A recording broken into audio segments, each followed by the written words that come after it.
வணக்கம் நண்பர்களே. இந்த பொருள் ஒருவருக்கு நீங்கள் பயன்படுத்துனீங்க அப்படின்னா அவங்க உயிரோட வரைக்கும் காம வெறி கொண்டு மோக வெறி பிடித்து உங்கள் கூடவே இருப்பாங்க. காம எண்ணம் இல்லாதவங்க கூட இந்த பொருளை பயன்படுத்துனீங்க அப்படின்னா அவங்களுக்கு காமனை அதிகமாக தூண்டும். இது ஆண்களுக்கும் பயன்படுத்தலாம், பெண்களுக்கும் பயன்படுத்தலாம். இது எப்படி செய்கிறது அப்படின்னா, சிட்டுக்குருவி பிடிக்கணும். ஆண் சிட்டுக்குருவியை பிடிச்சி அதனோட ஆசன வாயை தைச்சிருங்க. தைச்ச பிறகு அதன் வாய்ப்பகுதியில் சங்கு பாசனமும் ஊசிகாந்தமும் உள்ளே போடுங்க. போட்டு அந்த வாயையும் தைச்சிருங்க. தைச்ச பிறகு ஒரு புது சட்டியுள்ள போடுங்க. ஒரு புது சட்டியில் போட்டு ஒரு படி கல் அதில் ஊற்றுங்க. ஊற்றிய பிறகு அந்த சட்டியை ஃபுல்லாக மூடி காற்று போகாத அளவுக்கு சீலை மண் செய்திருங்க. செய்து ஒரு மரத்து விறகால் அதை எரிங்க. எரிச்சிங்க அப்படின்னா அந்த கல் ஃபுல்லாக அப்படியே வத்திரும். பிறகு அந்த சிட்டுக்குருவியை எடுத்து இறகெல்லாம் நீங்கள் எடுத்துகிட்டு கறியை மட்டும் போட்டு கல்வத்திலிட்டு அரைக்கணும். அரைக்கும்போது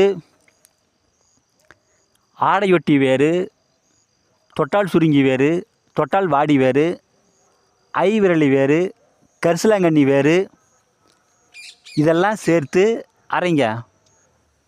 அதன் கூட இந்திர கோபுர பூச்சி, மின்மினி பூச்சி, குழியான, சுழல் வண்டு, ஈப்பிலி, திகைப்பூச்சி, அட்டை இது அனைத்தும் சேர்த்து பேய் கரும்பு சாறு விட்டு அரைக்கணும். நல்லா அரைத்து குழி போல் செய்திருங்க. ஒரு பட்டாணி அளவு நீங்கள் குளிகை எடுத்து உங்களுடைய விந்து நீங்கள் கலக்கி ஒரு பெண்களுக்கோ அல்லது ஆண்களுக்கோ நீங்கள் கொடுத்துட்டீங்க அப்படின்னா உங்கள் மீது அவங்க மோக வெறி கொண்டு இருப்பாங்க. உங்களை விட்டு ஒரு நொடி கூட பிரிய மாட்டாங்க. இதே பெண்கள் ஆண்களுக்கு கொடுக்குற மாதிரியாக இருந்தால் உங்களுடைய